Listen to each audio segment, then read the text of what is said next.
Meu nome é Helena, mas durante 45 anos fui conhecida como Irmã Helena del Carmen. Hoje, aos 72 anos, finalmente posso contar uma história que me atormenta há quase 30 anos. Esta história começa em 1981, quando eu tinha apenas 26 anos e desapareci sem deixar rastros do convento Nuestra Senhora de la Esperança, localizado em San Miguel del Monte, no interior de Buenos Aires. Antes de continuar, me digam nos comentários de onde estão ouvindo minha história e curtam o vídeo para que meu testemunho chegue a mais pessoas que precisam ouvi-lo.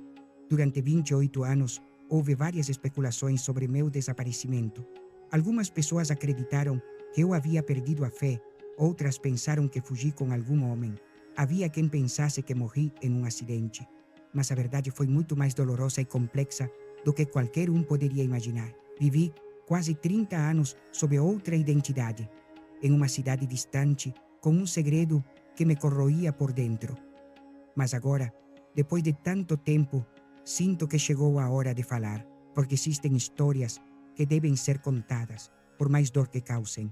Às vezes, o silêncio dói mais que a verdade. Desde pequena sempre fui uma criança introspectiva e observadora. Minha mãe dizia que eu tinha um olhar especial, que via coisas que outros não percebiam. Talvez por isso tenha sido a única a perceber o que realmente estava acontecendo naquele convento. A única a ver a escuridão escondida atrás das orações e sorrisos diários. Entrei no convento voluntariamente aos 17 anos, com um desejo profundo de servir a Deus com todo o meu coração. Os primeiros anos foram exatamente o que eu havia sonhado. A rotina conventual me dava paz e propósito. Cada momento do dia tinha significado e conexão com o sagrado. As outras freiras se tornaram minha verdadeira família. Éramos 6 freiras no total, sob a orientação da Madre Esperança, nossa superiora, uma mulher firme mas justa. San Miguel del Monte era uma cidade pequena, onde todos se conheciam, e nosso convento na colina era uma parte central da comunidade. Foi precisamente nesse contexto que conheci o padre Sebastián. Ele chegou à nossa paróquia depois que eu havia passado 4 anos de vida religiosa. Era um homem alto, de presença imponente, com uma voz que ecoava com a autoridade do púlpito. Inicialmente todas as freiras o respeitavam, mas eu comecei a perceber coisas estranhas, olhares que duravam muito tempo, perguntas na confissão que iam além do espiritual, mãos nos ombros que se prolongavam de forma desconfortável, pequenos gestos que juntos revelavam algo inquietante. Percebi que não era só eu que me sentia desconfortável. A irmã Lucia, que tinha apenas 20 anos, começou a evitar ficar sozinha com ele. O ambiente do convento mudou gradualmente. A alegria se transformou em tensão silenciosa, pesada com segredos não ditos. A Madre Esperança estava gravemente doente naquela época, com pneumonia que a manteve acamada por semanas. Sem sua presença protetora, o convento ficou vulnerável. Foi precisamente durante esse período que aquilo que eu vinha percebendo se transformou em algo muito mais sinistro. O padre Sebastián começou a visitar o convento com mais frequência, usando sua autoridade para criar situações comprometedoras. Lembro claramente do primeiro momento em que vi algo verdadeiramente grave. Encontrei a irmã Lucia encurralada na sacristia, com o padre Sebastián segurando firmemente seu pulso. Seu rosto estava cheio de terror. Naquela noite, não consegui dormir. 1000 pensamentos percorreram minha mente, sabendo que algo muito ruim estava acontecendo. Tentei conversar com a irmã Carmen, a mais experiente entre nós, mas sua resposta foi silêncio. Foi então que decidi observar mais cuidadosamente e comecei a anotar os incidentes estranhos um por um. O que descobri me deixou completamente horrorizada. Não eram incidentes isolados, mas um padrão de abuso sistemático. O padre Sebastián usava sua posição de autoridade para intimidar e abusar das freiras mais jovens. Percebi que tinha que agir porque a verdadeira fé não se submete diante da injustiça, mas não imaginava que essa decisão mudaria para sempre o rumo da minha vida. Me obrigaria a desaparecer por 28 anos, a deixar tudo o que conhecia, passando por uma transformação irreversível que me afastaria da minha verdadeira identidade. O convento Nuestra Senhora de la Esperança era lindo. Paredes de pedra clara, janelas em arco e um jardim cuidadosamente mantido. Nossa rotina era simples e ordenada. Levantávamos às 5 da manhã para orar juntas e depois cada uma fazia seu trabalho designado. Eu principalmente cuidava da horta e ajudava na cozinha. O contato com a terra me dava uma sensação profunda de conexão espiritual. A irmã Rosa, com 60 anos de experiência, administrava a cozinha com habilidade excepcional. Suas empanadas eram famosas em toda a cidade, feitas às terças e sextas-feiras para distribuir às famílias necessitadas. A irmã Carmen era nossa bibliotecária, uma mulher muito culta que podia recitar passagens bíblicas inteiras de memória. A irmã Patrícia trabalhava com as crianças do catecismo, sempre cheia de energia e alegria. A irmã Lucia, a mais jovem, trabalhava comigo na horta e compartilhávamos silêncios consoladores. A Madre Esperança era nosso pilar, com coração rigoroso, mas generoso. Seu lema era: disciplina sem amor é crueldade, mas amor sem disciplina é negligência. Nossa vida era dedicada ao serviço e à oração, e o convento era respeitado como um refúgio de paz. Foi precisamente nesse ambiente sereno que a escuridão começou a se infiltrar. O Padre Miguel, que havia sido nosso guia espiritual por anos, foi transferido para outra paróquia. Ele era como um pai que nos tratava com verdadeiro afeto. Sua partida nos entristeceu, mas entendemos que era decisão superior. Pouco depois chegou o Padre Sebastião. Lembro vividamente do primeiro dia em que celebrou a missa. Sua presença dominava completamente o espaço e sua voz ecoava poderosamente. Tive uma sensação estranha sobre ele, mas as outras freiras pareciam positivamente impressionadas. Em sua primeira visita ao convento, trouxe presentes: livros de teologia para Carmen, imagens para a capela e sementes especiais para nossa horta. Em minha primeira confissão com ele, suas perguntas se tornaram invasivas, querendo detalhes sobre minha vida antes de entrar no convento e sobre pensamentos impuros. Suas visitas se tornaram cada vez mais frequentes, sempre com alguma desculpa. Precisava consultar um livro, tinha dúvidas sobre ervas medicinais ou queria verificar se precisávamos de algo. A cada visita trazia uma atmosfera pesada e tensa. Comecei a observar padrões inquietantes. A forma como buscava momentos privados com as freiras mais jovens. A intensidade de seu olhar, como usava toques aparentemente casuais, mas calculados. Um dia, a irmã Lucia deixou cair uma ferramenta quando ouviu sua voz se aproximando. Suas mãos tremiam tanto que tive que ajudá-la a pegá-la. "O que ele fez com você?", perguntei preocupada. Sua única resposta foram lágrimas, sussurrando que ele a havia ameaçado, dizendo que se falasse, ninguém acreditaria nela. Tentei conversar com a Madre Esperança, mas ela se indignou com minhas insinuações sobre o sacerdote e ordenou que eu fosse orar e pedisse perdão pelos meus pensamentos. A situação piorou quando a Madre Esperança ficou gravemente doente e o Padre Sebastião anunciou que viria diariamente para cuidar de nosso bem-estar espiritual. Foi então que sua máscara caiu completamente. Uma noite encontrei Lucia agachada no corredor, com o hábito desarrumado e uma marca vermelha na bochecha. "Ele disse que ninguém acreditaria em mim", murmurou. "Que eu sou apenas uma freira insignificante e ele é representante de Deus." Naquela noite percebi que estávamos completamente sozinhas, que ninguém viria nos salvar. Tínhamos que encontrar uma forma de escapar daquele pesadelo por conta própria. E eu, que havia sido uma observadora silenciosa, tinha que tomar a iniciativa. Se chegaram até aqui, me digam nos comentários o que pensam desta história. Ainda tenho muito a contar. Já sentiram esse tipo de medo que paralisa a alma, que faz o coração bater tão forte que parece que vai quebrar as costelas? Foi o que senti constantemente após a doença da Madre Esperança. O Padre Sebastião se tornou mais ousado, criando intencionalmente situações que nos isolavam. A irmã Lucia foi quem mais sofreu. Sendo muito jovem e tímida, não sabia como se defender.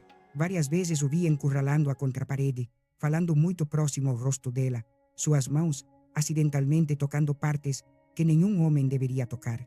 Uma noite a encontrei escondida na despensa, tremendo enquanto arrumava o hábito. "Ele diz que é meu guia espiritual", sussurrou, "que devo obedecer a ele e se contar a alguém, irei para o inferno." Meu sangue ferveu e pela primeira vez senti verdadeiro ódio. Abracei Lucia e prometi protegê-la. Mas como? Quem acreditaria na palavra de freiras contra um sacerdote respeitado? Tentei conversar com a irmã Carmen, mas ela disse que ninguém acreditaria em nós e que a palavra do sacerdote valia mais que a nossa. A situação piorou quando a irmã Patrícia também se tornou alvo. Ela, que antes era sempre alegre, começou a ficar silenciosa, perdeu o apetite e seus olhos estavam sempre vermelhos de tanto chorar. Uma tarde, finalmente desabou em soluços, dizendo que o padre Sebastián a havia chamado para orientação espiritual especial. Ver Patrícia, que antes era tão forte, reduzida àquele estado, quebrou algo dentro de mim. Era como se ele estivesse destruindo sua essência. Comecei a planejar formas de protegê-las, criando tarefas que deveriam ser feitas em grupo para evitar que as freiras ficassem sozinhas com ele. Mas ele percebeu meu comportamento e começou a me isolar, dizendo às freiras mais velhas que eu estava mostrando problemas de obediência. A irmã Rosa começou a me olhar com desconfiança. Teresa, é verdade que você tem mostrado rebeldia? Perguntou, seguindo as insinuações do padre. Meu impulso era gritar a verdade, mas sabia que seria inútil. Foi então que percebi que palavras não eram suficientes, que precisava de provas. Comecei a anotar meticulosamente todos os detalhes. Datas, horários, suas palavras exatas, seus comportamentos. Uma noite, ele cruzou todas as linhas.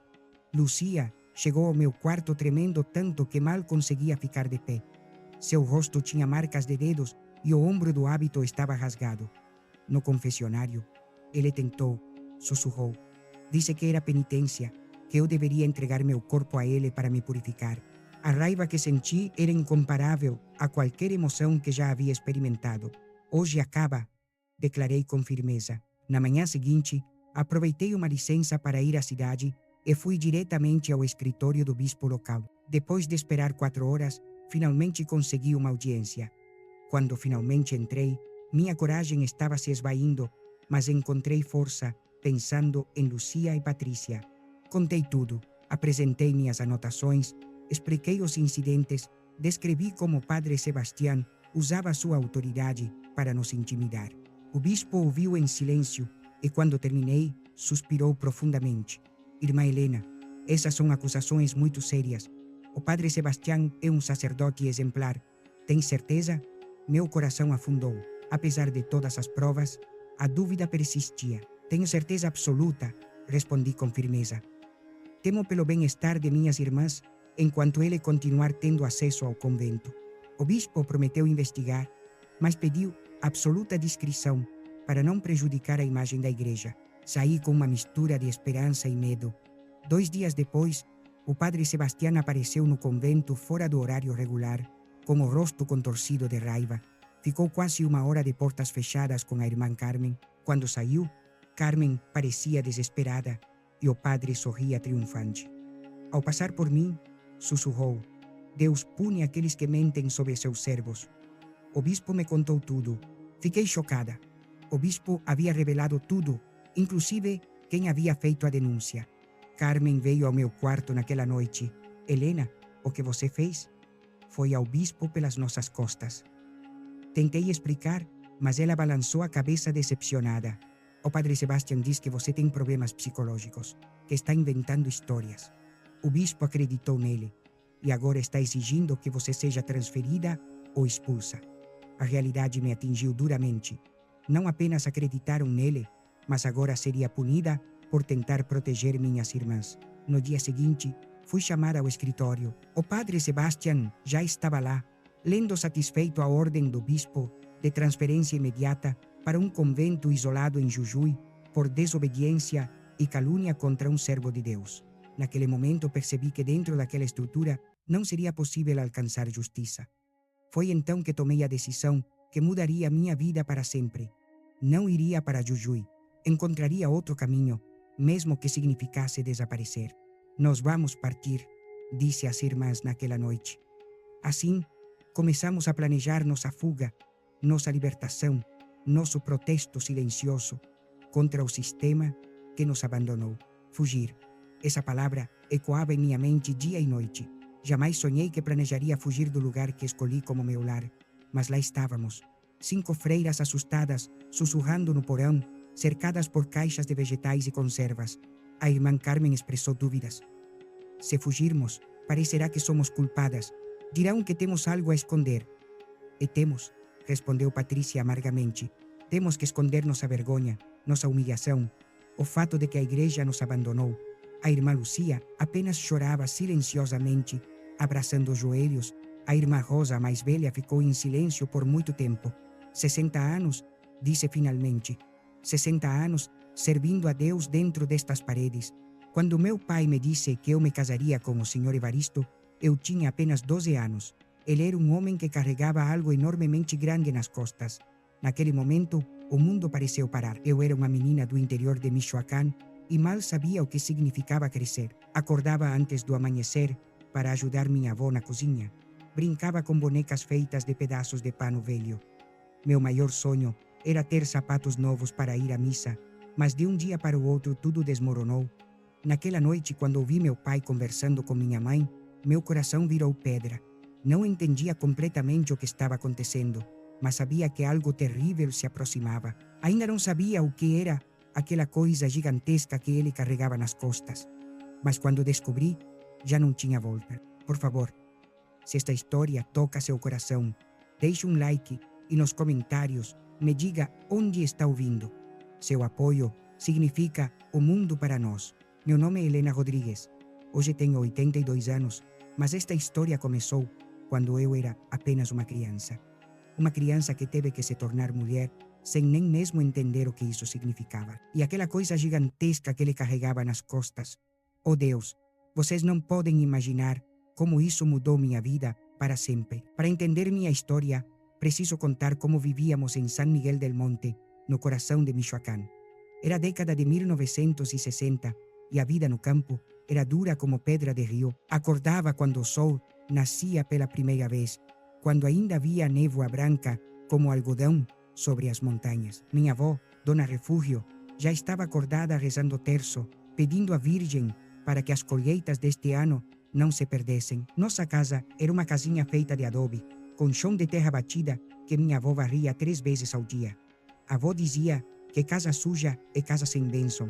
Morávamos minha avó, meus pais, 3 irmãozinhos pequenos e eu. O teto era de telha vermelha que fazia barulho como tambor quando chovia forte.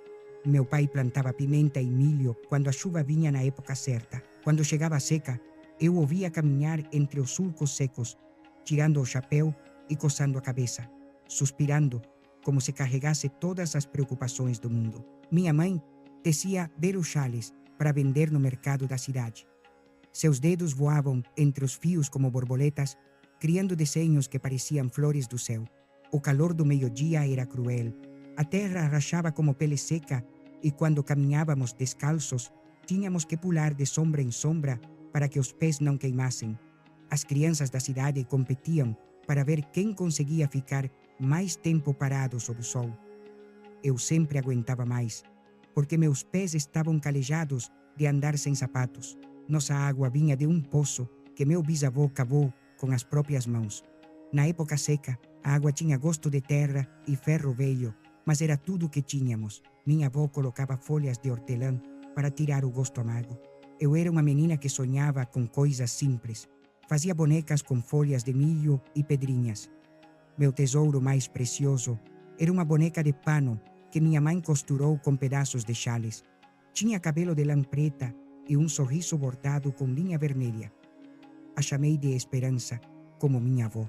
Passava horas subindo na grande árvore de tejocote que crescia em nosso quintal, comendo as frutas doces até a barriga doer. De lá em cima podia ver toda a cidade, as casinhas brancas espalhadas entre as colinas e a torre da igreja onde as andorinhas faziam ninhos. Meus sonhos eram pequenos, mas belos. Queria ter um vestido bordado de algodão como a professora da cidade. Queria aprender a escrever meu nome completo sem que as letras dançassem no papel. Meu maior sonho era conhecer Morelia, a capital, que para mim era como imaginar o paraíso. As manhãs começavam cedo. Minha avó me acordava quando ainda havia estrelas no céu. Levanta, menina, Deus já começou a trabalhar. Tinha que ajudar a moer o nixtamal para as tortilhas, varrer o quintal onde as galinhas ciscavam e coletar os ovos mornos que se escondiam entre os cactos. Meu pai era um homem de poucas palavras, com mãos grandes e calejadas. Levantava antes de todos e só voltava depois que o sol se escondia atrás das colinas. Comia em silêncio, perdido em pensamentos, olhando para algum lugar que só ele conhecia. Às vezes, quando achava que ninguém estava vendo, sentava nos degraus da casa e ficava olhando as estrelas, como se procurasse respostas que nunca chegavam. Aos domingos, íamos à cidade para a missa. Eu vestia meu único vestido bom, lavado e passado, e minha mãe trançava meu cabelo com fitas que guardava como tesouro. Gostava de ver as outras meninas. Algumas até iam à escola. Eu as invejava com todo o coração.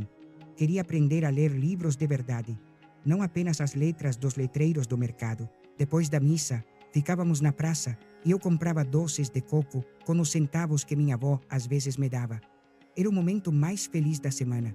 Mas mesmo nesses momentos de alegria, havia uma sombra estranha no ambiente. Via meus pais conversando baixinho com outros homens da cidade, com rostos preocupados, vozes que chegavam aos meus ouvidos como sussurros do vento. Ouvia palavras que não entendia bem. Empréstimo, juros, não há dinheiro, não há saída. Meu pai suspirava muito nesses dias. Minha mãe ficava mais quieta que o normal e tinha os olhos vermelhos, como se tivesse chorado. Às vezes vinham homens estranhos à nossa casa, homens com chapéus caros e sapatos brilhantes que não pertenciam ao nosso mundo de terra e poeira. Falavam com meu pai na porta e eu os observava da janela da cozinha. Meu pai acenava como alguém que aceita algo que não quer aceitar. Eu não sabia nada sobre dívidas ou dinheiro, problemas de adultos. Era apenas uma menina de 12 anos que queria brincar com bonecas, subir na árvore de tejocote e sonhar com vestidos bordados.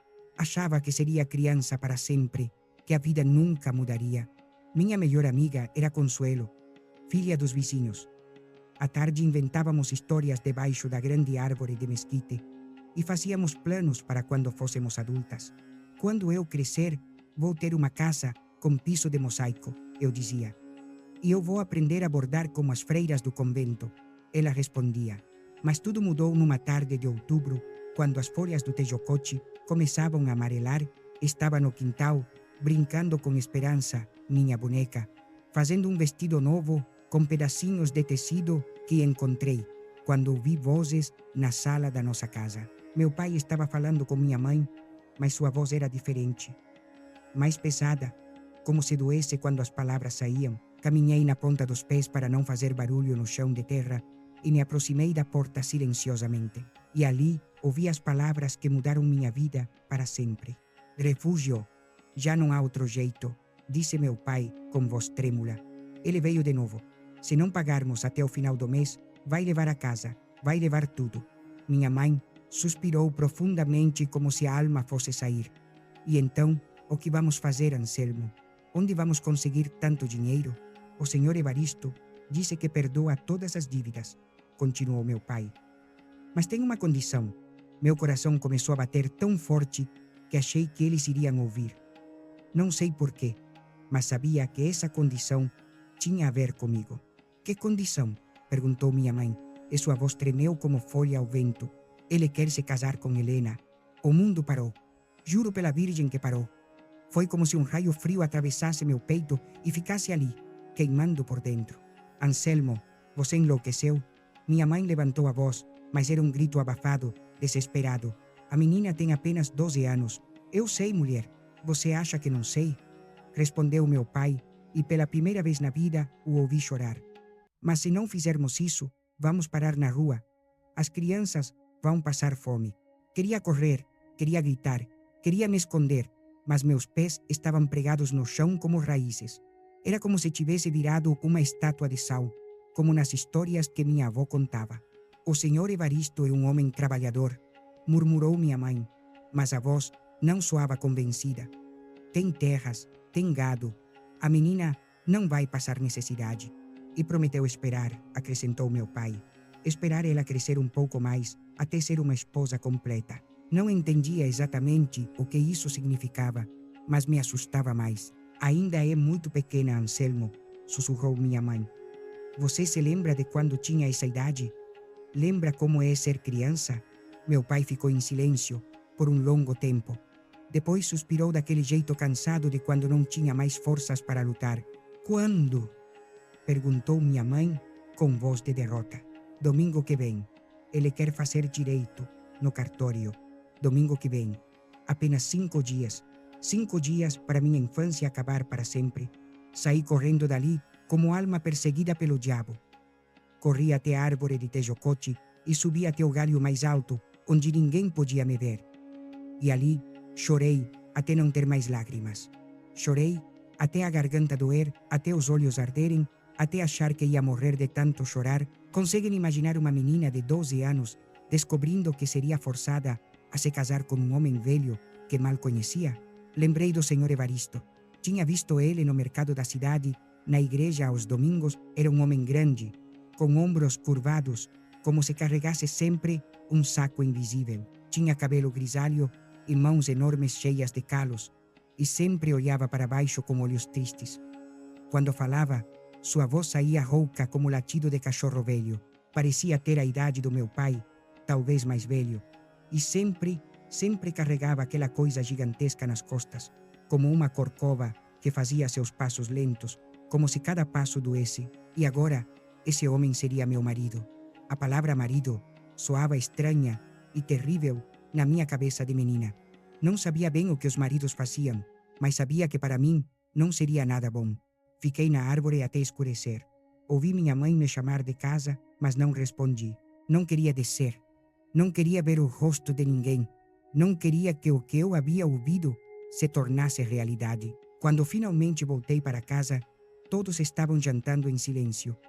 Meus irmãozinhos comiam feijão com tortilha, sem entender nada da tragédia que estava caindo sobre nossa família. Meu pai não levantou os olhos do prato. Minha mãe me olhou com olhos cheios de lágrimas, mas não disse nada.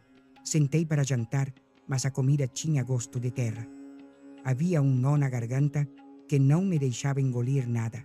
Helena, disse minha mãe depois que meus irmãos foram dormir. Precisamos conversar. Já sabia sobre o que ela queria falar. Meu pai e minha mãe sentaram na minha frente como juízes de tribunal e eu era a ré de um crime que não cometi. Filha, começou meu pai, e vi que seus olhos estavam inchados de tanto chorar. Você já sabe o que vai acontecer, não sabe? Fiquei quieta, olhando para minhas mãos pequenas. O senhor Evaristo é um homem bom, disse minha mãe. Tem uma casa grande, terra fértil, gado, galinhas. Não vai faltar comida. Mas eu não quero me casar. Consegui dizer, e minha voz saiu fina como um fio. Olha, filha, disse meu pai. Às vezes temos que fazer coisas que não queremos fazer, pela família, pelos seus irmãos, para não perdermos o teto. Eu tenho apenas 12 anos, disse e comecei a chorar de novo. Eu me casei aos 14, respondeu minha mãe. No começo é difícil, mas a gente se acostuma. E o senhor Evaristo prometeu ter paciência com você. Paciência.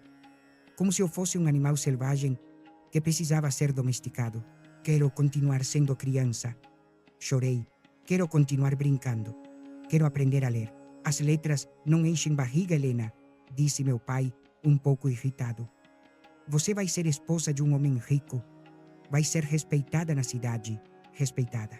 Para eles, o senhor Evaristo merecia respeito porque tinha mais terra, mais animais, uma casa de tijolo em vez de adobe. Mas para mim, era apenas um homem estranho e velho que carregava algo gigantesco nas costas e que ia acabar com minha infância. Naquela noite, deitei na minha cama olhando para as vigas de madeira do teto. Tentei imaginar como seria minha vida dali para frente. Tentei me imaginar vivendo na casa dele, cozinhando para ele, sendo sua esposa, mas não conseguia. Era como se minha mente se recusasse a pensar nessas coisas. Chorei escondida debaixo da coberta, para ninguém ouvir. Chorei até o cansaço me vencer, até adormecer ainda chorando. Quando acordei no dia seguinte, por um momento pensei que tinha sido um pesadelo terrível, mas não foi. Era a realidade. Em 4 dias, eu me casaria com o homem que carregava algo gigantesco nas costas, e ainda não sabia o que era, mas pressentia que mudaria minha vida para sempre. Na manhã de sábado, um dia antes do casamento, eu estava dando comida às galinhas quando ouvi o barulho de cascos na terra. Meu coração disparou. Sem nem levantar a cabeça, já sabia quem era. Era o senhor Evaristo. montado num cavalo preto que fungava e mexia as orelhas. A luz da manhã batia nas suas costas e eu podia ver claramente aquela coisa gigantesca que ele carregava. Era uma grande corcova que crescia entre seus ombros, coberta pela camisa de algodão, como uma pequena montanha. Estava vendo, pela primeira vez de perto, o homem que seria meu marido. Ele desceu do cavalo devagar, como se cada movimento fosse difícil. Era maior do que eu lembrava, com ombros largos e braços compridos que pendiam como galhos de árvore velha. Seu rosto estava marcado pelo sol e pelo trabalho, com rugas profundas ao redor dos olhos, mas o que mais impressionava era seu olhar. Olhos cansados e tristes, como de alguém que viu muita dor na vida. "Bom dia, menina", disse, e sua voz saiu rouca e áspera. Tirou o chapéu, mostrando o cabelo grisalho e ralo. "Bom dia, senhor Evaristo", respondi baixinho, sem conseguir olhar direito nos seus olhos. Meus pais saíram de casa, os dois nervosos. Minha mãe limpou as mãos no avental e meu pai ficou parado na porta como quem não sabia o que fazer. "Entre, senhor Evaristo", disse minha mãe. "Quer um café?" Amarrou o cavalo na cerca e entrou em nossa casa. Sentou numa cadeira que parecia pequena para seu tamanho, na cozinha. Minha mãe serviu café na nossa única xícara boa, a que não tinha rachaduras. Tomou o café fazendo barulho e cada vez que se inclinava para frente, a corcova nas suas costas se movia. Eu estava parada no canto, tentando não olhar, mas não conseguindo deixar de olhar. "A menina parece com medo", disse de repente para meus pais. "É natural, vai passar." Natural. Como se fosse normal uma menina de 12 anos se casar com um homem da idade do avô. "É timidez", disse minha mãe. "Mas é uma menina trabalhadora. Sabe fazer todos os serviços de casa." Ele me olhou com aqueles olhos cansados e um arrepio desceu pela minha espinha. "Sabe fazer tortilha?", me perguntou diretamente. "Sei", respondi com voz de rato. "E feijão?" "Sei." "Cuidar de galinhas?" "Sei." Acenou, como quem compra uma galinha no mercado. "Domingo de manhã cedo, vamos ao cartório", disse aos meus pais. "Depois, levo ela para minha casa." "Para sua casa?" Já falava como se eu fosse propriedade dele. "A casa é muito longe?", perguntou minha mãe. "1 hora a cavalo. É uma casa boa, de tijolo e com quintal grande. Não vai faltar nada. Materialmente não faltaria nada. Mas e o amor? E a infância? E os sonhos?" Disso ninguém falava. "A menina pode ver a casa antes?", perguntou meu pai. "Claro. Aliás, foi por isso que vim. É bom ver onde vai morar." Meu estômago se revirou. "Ir até a casa dele, sozinha com ele? Não quero ir", disse. E as palavras saíram mais altas do que eu pensava. Todos me olharam. Meus pais com cara de repreensão. O senhor Evaristo com expressão que não consegui ler. "Helena", disse minha mãe entre os dentes. "Não seja mal educada. É bom se acostumar", disse o senhor Evaristo. Mas não parecia bravo, parecia triste. Não tinha escolha. Nunca tive escolha. "Então vamos", disse levantando da cadeira. Olhei para meus pais com olhos suplicantes, mas meu pai apenas balançou a cabeça, significando obedeça e não crie problemas. Saí de casa como ovelha indo para o matadouro. Quando o senhor Evaristo colocou suas mãos enormes na minha cintura para me colocar no cavalo, senti sua corcova se mover. Era uma sensação estranha, como se não fosse apenas uma deformidade comum. Como se algo se mexesse lá dentro. Montei atrás dele, segurando na sela para não cair. O cavalo começou a andar e senti o balanço do corpo dele com o movimento. Cheirava a suor, a terra e outro cheiro que não conseguia identificar. Durante o caminho, não falamos nada. Só o barulho dos cascos na estrada de pedras e de vez em quando um suspiro profundo, como se carregasse todo o peso do mundo. Eu olhava a paisagem, os agaves, as cercas de pedra, as casinhas espalhadas pelos campos, e pensava: daqui a 2 dias estarei morando aqui, longe da família, longe de tudo que conheço. Quando chegamos às suas terras, a primeira coisa que senti foi o silêncio. Um silêncio pesado que dava medo.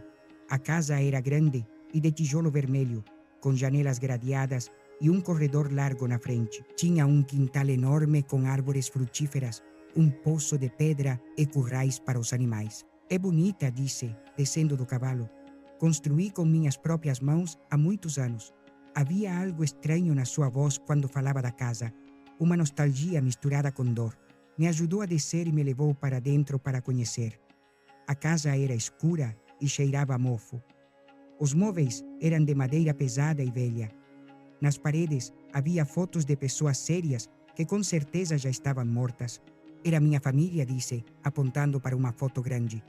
Todos morreram há muito tempo. Na foto havia um homem jovem, ereto, sorrindo ao lado de uma mulher bonita e duas crianças pequenas sem corcova. Esse é você? Perguntei surpresa. Era, respondeu com voz amarga. Antes do que me aconteceu. Não explicou o que havia acontecido, mas continuou o tour. Me mostrou a cozinha, os quartos, o banheiro no quintal. Tudo estava limpo, mas triste, como se a alegria tivesse morrido ali dentro. Você vai dormir neste quarto, disse, me mostrando um quarto pequeno com uma cama de solteiro e um guarda-roupa velho. Por enquanto. Eu já sabia o que isso significava. Parada naquele que seria meu quarto, olhando as paredes descascadas e sentindo o cheiro de mofo, entendi uma coisa que gelou meu sangue. O Sr. Evaristo não era apenas velho e deformado. Carregava algo muito mais pesado que a corcova nas costas.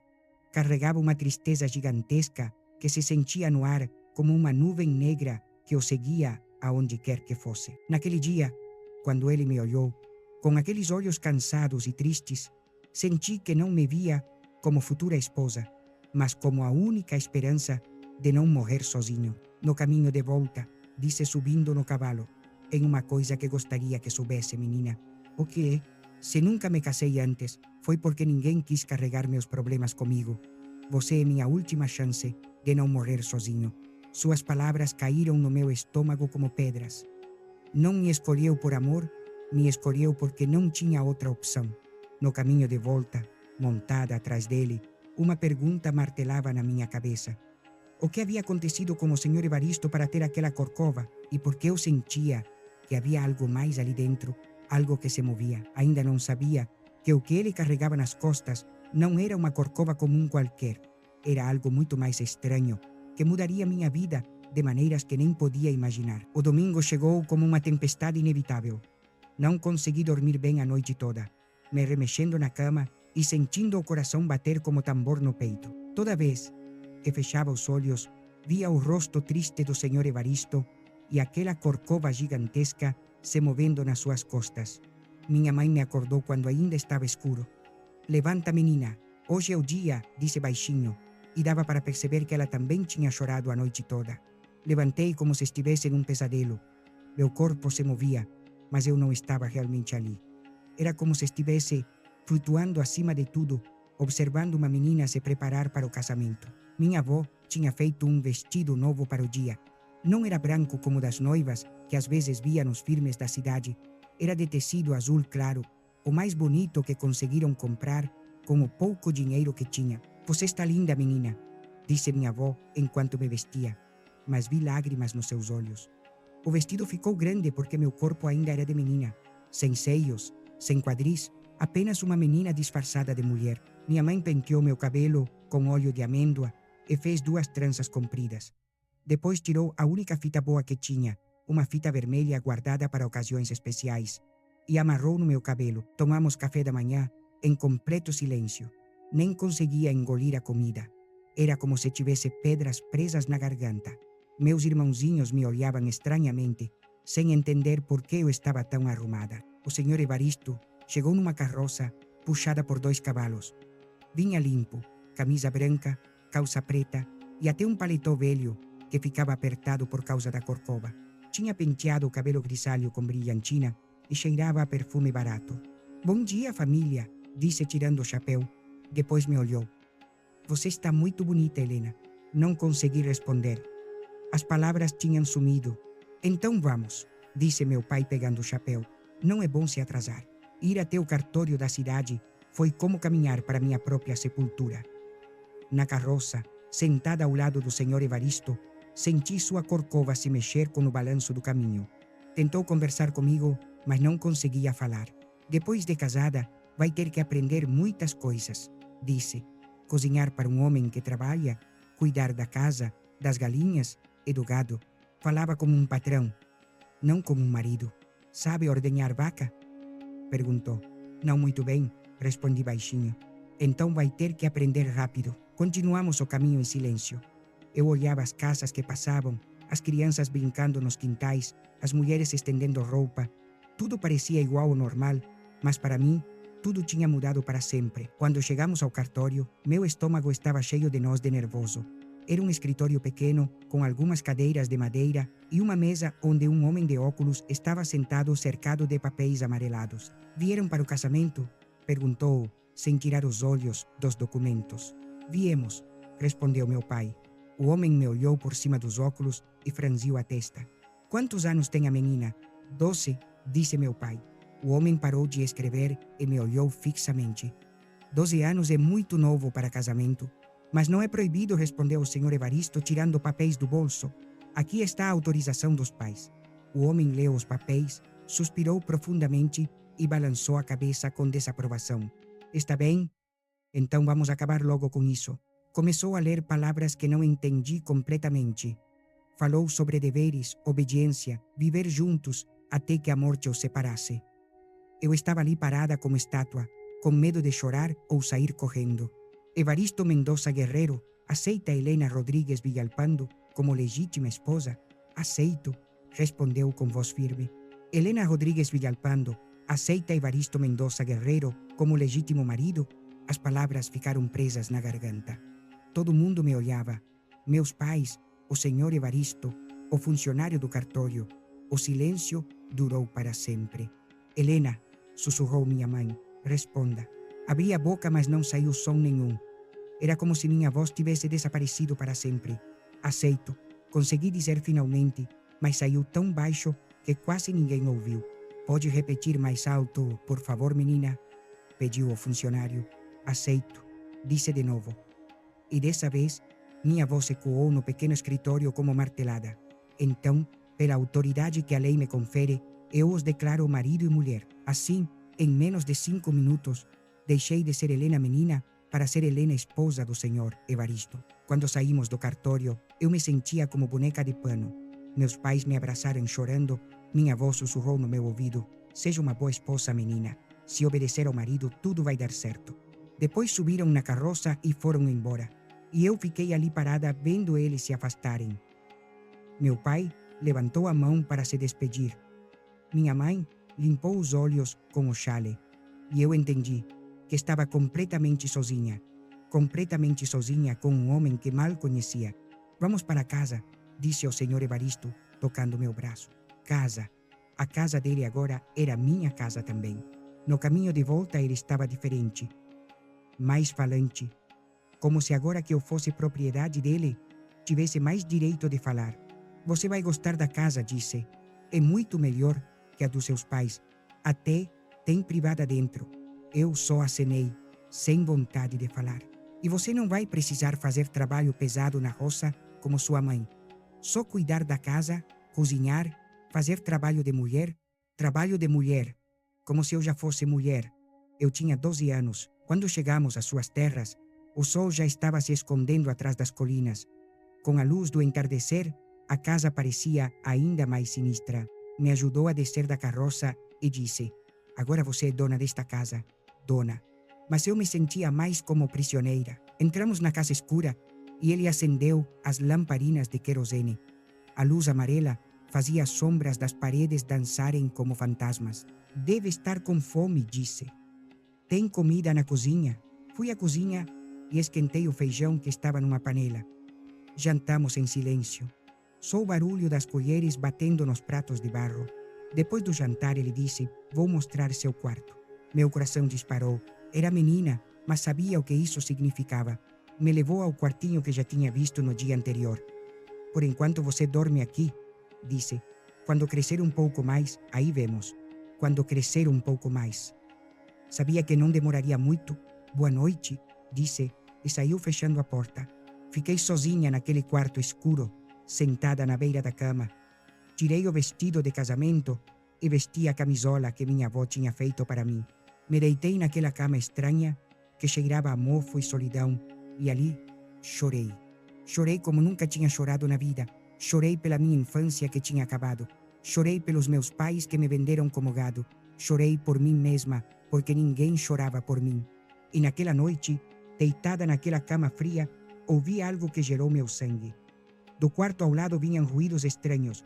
Não eram ruídos de pessoas se mexendo.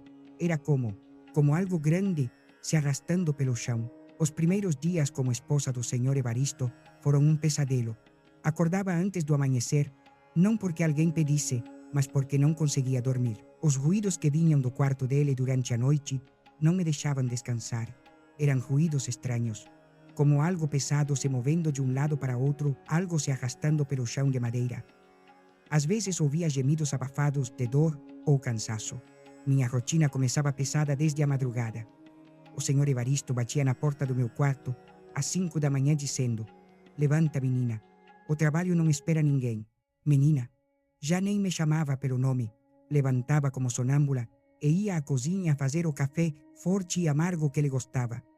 Depois tinha que esquentar as tortilhas e o feijão da noite anterior. Comia devagar, mastigando sem vontade, sempre olhando para algum lugar que eu não podia ver.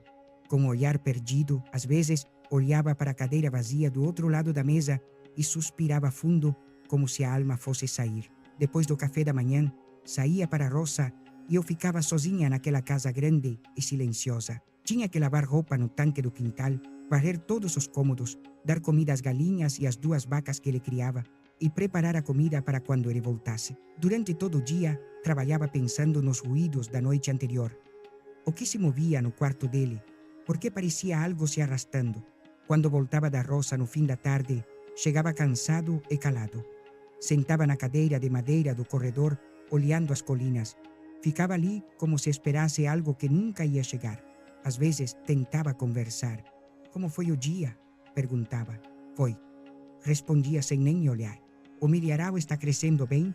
"Está." Sempre respostas curtas, como se conversar comigo fosse esforço grande demais. À noite, depois do jantar, ia cedo para o quarto. "Boa noite", dizia, mas era mais uma ordem para eu ir dormir também. E então os ruídos começavam. No começo achei que fossem ratos grandes ou algum animal que tinha entrado na casa. Mas com o passar das noites, percebi que os ruídos vinham diretamente de onde o Senhor Evaristo dormia. Era o som de algo pesado se movendo devagar pelo quarto. Som de algo se arrastando, como algo que fosse pesado demais para caminhar normalmente. 2 semanas depois do casamento, numa noite, não aguentei mais a curiosidade. Levantei da cama devagar e fui até a porta do quarto dele. A porta estava entreaberta. O que vi me tirou o fôlego.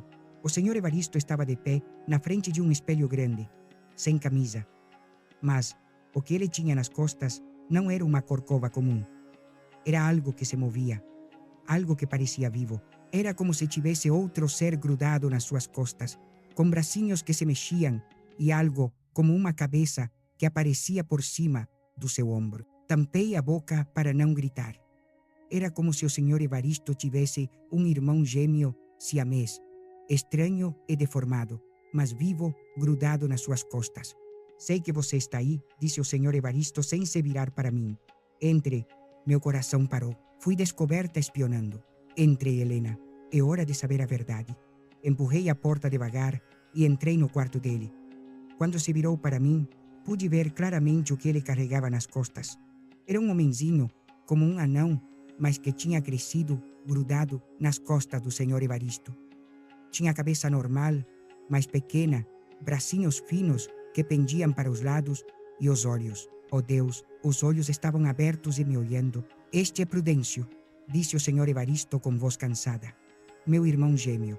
Fiquei ali parada, sem conseguir falar nem me mexer, olhando aquela coisa, aquele homenzinho que vivia grudado nas costas do meu marido. "Nasceu comigo", continuou o Senhor Evaristo, "grudado nas minhas costas. Os médicos disseram que se tentassem nos separar, os 2 morriam." O irmãozinho Prudêncio me olhava com olhos tristes e inteligentes. Mexia a boca como se quisesse falar, mas não saía som nenhum. "Por isso ninguém quis se casar comigo", continuou o Senhor Evaristo. "Por isso tive que esperar até a família de vocês precisar de dinheiro para poder ter uma esposa." Agora entendia tudo. Os ruídos da noite eram um irmão se mexendo. A tristeza do Senhor Evaristo era por ter vivido a vida toda sendo visto como monstro. Aquela coisa gigantesca que ele carregava não era só o peso físico do irmão, era o peso da solidão, da rejeição, de ser diferente, em medo? Perguntou o senhor Evaristo. Olhei para Prudêncio, que continuava me olhando com olhos suplicantes, como se pedisse para não odiá-lo. Era estranho, mas nos seus olhos vi a mesma tristeza que via nos olhos do senhor Evaristo.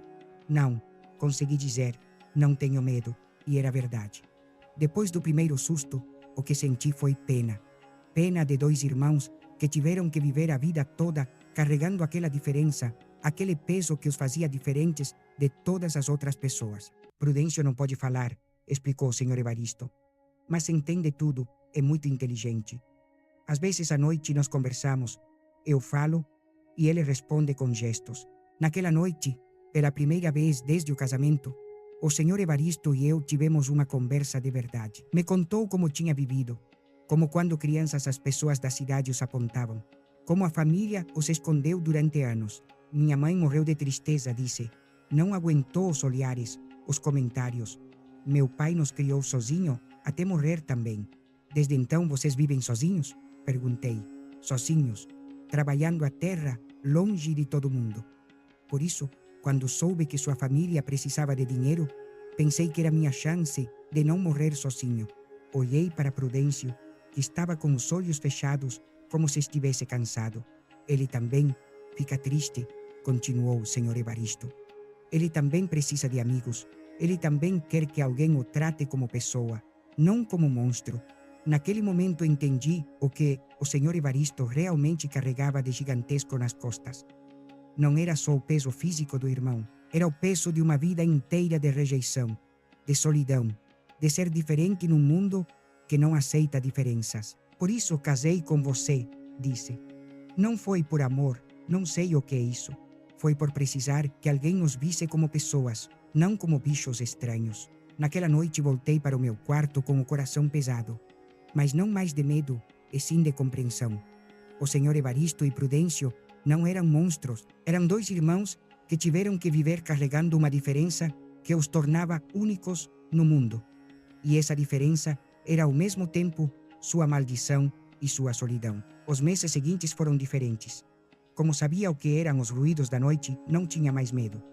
Aos poucos, fui conhecendo Prudêncio também. Não podia falar, mas era muito expressivo. Quando estava alegre, mexia os bracinhos. Quando estava triste, fechava os olhos. Quando tinha fome, batia no ombro do senhor Evaristo. Um dia, o senhor Evaristo me pediu para cozinhar para os dois. Prudêncio também come? Perguntei. Claro que come. É gente como nós. Naquele dia preparei comida para 3. O senhor Evaristo se sentava de lado para que Prudêncio pudesse alcançar o prato dele. No começo era estranho, mas me acostumei. Aos poucos, nós 3 fomos criando uma rotina. De manhã, eu preparava café para os dois.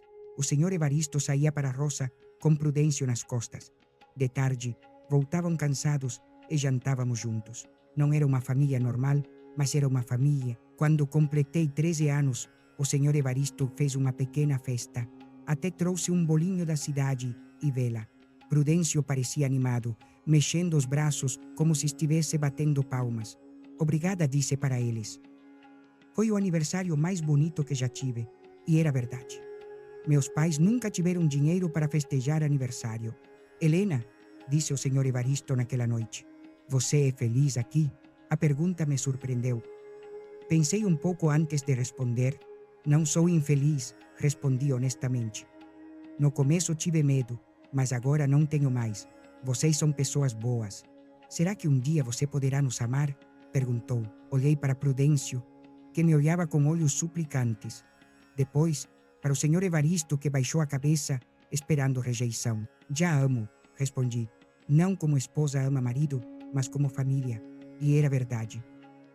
Naqueles meses aprendi a amar aqueles 2 homens estranhos que me acolheram no mundo solitário deles. Assim, vivemos durante anos. Não foi casamento por amor, mas foi casamento por respeito e carinho. O senhor Evaristo nunca me forçou a ser esposa completa.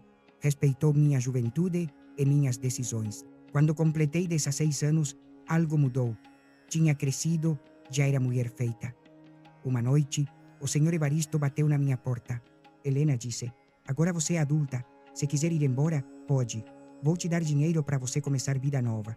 A proposta me surpreendeu. Por que quer me mandar embora? Porque você merece mais que isso. Merece um homem jovem que te ame de verdade, ter filhos, ser feliz. Olhei para Prudêncio, que parecia triste com a ideia de eu ir embora. E vocês? O que vão fazer se eu for? Vamos continuar como antes. Sozinhos. Pensei na proposta dele durante dias. Era verdade. Podia ir embora. Fazer minha vida, encontrar amor verdadeiro. Mas também era verdade que aqueles 2 irmãos precisavam de mim e eu precisava deles. Não vou embora, disse para eles numa noite durante o jantar. Vocês são minha família. O senhor Evaristo sorriu pela primeira vez desde que eu o conhecia. Prudêncio mexeu os bracinhos de alegria. Os anos continuaram passando. Eu cuidava da casa, eles trabalhavam a terra. Aos domingos, íamos juntos à cidade. No começo as pessoas olhavam estranho, mas com o tempo se acostumaram a nos ver. Quando completei 20 anos, conheci Roberto, um professor jovem, bonito e inteligente, que veio à cidade. Ele se interessou por mim. Helena, disse depois de uma missa, que tal darmos uma caminhada? Meu coração acelerou. Era a primeira vez que um homem jovem me convidava para alguma coisa. Preciso perguntar ao meu marido, respondi. Naquela noite contei para o senhor Evaristo sobre Roberto. Se quer conhecê-lo melhor, pode, disse. Mas saiba que se você se apaixonar por ele, vou deixar você ir. Sério? Sério. Prometi quando você fez 16 anos e promessa é promessa. Durante meses, Roberto e eu namoramos. Era uma pessoa carinhosa e amorosa, falava de amor e futuro, mas toda vez que pensava em ir embora com ele, pensava no senhor Evaristo e Prudêncio ficando sozinhos de novo. Uma noite, Roberto me pediu em casamento. Helena, casei comigo. Podemos viver na capital. Tenho trabalho lá. Preciso pensar, disse. Naquela noite, cheguei em casa com o coração dividido. O senhor Evaristo percebeu na hora que algo tinha acontecido. O que foi? Perguntou. Roberto me pediu em casamento. O senhor Evaristo ficou quieto por um longo tempo. Prudêncio me olhava com olhos tristes, como se soubesse o que estava acontecendo. O que respondeu, disse que ia pensar. Ama ele? A pergunta caiu em mim como balde de água fria. Amava Roberto? Acho que sim, respondi honestamente. Então case com ele, seja feliz. E vocês? Nós vamos ficar bem. Já vivemos sozinhos antes, mas sabia que não ficariam bem. Tinham vivido sozinhos por necessidade, não por escolha. No dia seguinte procurei Roberto. Decidiu? Perguntou animado. Decidi. Não posso casar com você. O rosto alegre dele mudou para confusão. Por quê? Não me ama? Amo, disse. Mas amo mais minha família. O senhor Evaristo e Prudêncio precisam de mim e eu preciso deles. Roberto tentou me convencer, mas minha decisão já estava tomada. Naquela noite, quando cheguei em casa, o senhor Evaristo estava me esperando no corredor. Recusou? Perguntou. Recusei. Por quê? Era sua chance de ser feliz. Já sou feliz, disse. Aqui com vocês. Naquela noite, pela primeira vez em todos os anos que estávamos juntos, o senhor Evaristo chorou. E Prudêncio também parecia estar chorando. Obrigado, disseram. Obrigado por ficar. Os anos continuaram passando. O senhor Evaristo e eu nunca fomos marido e mulher no sentido completo, mas fomos companheiros de vida. Ele me ensinou a trabalhar a terra. Eu ensinei ele a ser menos tímido com as pessoas. Prudêncio também mudou com os anos. Não podia falar, mas desenvolvemos um jeito de nos comunicar. Por gestos, olhares, movimentos das mãos. Virou meu amigo mais próximo, depois do senhor Evaristo. Quando o senhor Evaristo fez 50 anos, resolvemos fazer uma festa grande. Convidamos alguns vizinhos da cidade. Vieram primeiro por curiosidade de ver os estranhos de perto, mas ficaram porque se divertiram. Naquela noite, vendo o senhor Evaristo sorrindo, enquanto os vizinhos cantavam parabéns para ele, entendi uma coisa importante. Aquela coisa gigantesca que ele carregava já não era só um peso. Era também parte do que o fazia especial, do que o fazia único. Prudêncio aprendeu a expressar mais amor e gratidão no seu silêncio, que muita gente que fala o dia todo. O senhor Evaristo aprendeu a valorizar cada gesto de carinho como tesouro. por causa de sua diferença, e eu aprendi que família nem sempre tem a cara que esperamos. Às vezes, família é dois irmãos gêmeos siameses e uma menina que virou mulher aprendendo que amor tem muitas formas. O Sr. Evaristo viveu até os 65 anos. Os últimos meses foram difíceis, com problemas do coração, e quando ele sofria, Prudêncio sofria junto. Era como se dividissem não só o corpo, mas também a dor. No dia que ele morreu, Prudêncio morreu junto. De manhã, os encontrei no quarto dele, abraçados como viveram a vida toda. Os enterrei juntos como eles gostariam. Na lápide mandei escrever: Evaristo e Prudêncio Mendoza, irmãos na vida e na morte. Herdei a casa e as terras. Podia ter procurado outro marido, mas já não queria. Tinha tido meu amor, diferente do de outras mulheres, mas verdadeiro. Hoje tenho 82 anos. Não tive filhos próprios, mas ao longo dos anos, criei vários sobrinhos órfãos que chegaram à nossa casa. Ensinei a eles que diferença não é coisa ruim, que há muitos jeitos de ser família, que amor verdadeiro não tem a ver com aparência. Se você está ouvindo esta história e de algum jeito se identifica, se você também teve que carregar algo que te faz diferente, saiba que sua diferença não precisa ser sua maldição. Pode ser sua bênção. O Sr. Evaristo e Prudêncio me ensinaram que todos nós carregamos alguma coisa. Algumas pessoas carregam coisas que se veem, outras carregam coisas que não se veem, mas todo mundo tem seu peso. O importante não é o peso que você carrega, é como você escolhe carregar. Eles escolheram carregar sua diferença com dignidade. Escolheram trabalhar duro, me tratar bem, criar uma família estranha, mas cheia de amor. E eu escolhi ficar com eles porque entendi que amor verdadeiro não está na perfeição, está na aceitação. Se você chegou até aqui e esta história tocou seu coração, deixe um comentário falando o que achou. E se conhecer alguém que precisa ouvir que ser diferente não significa estar sozinho, compartilhe.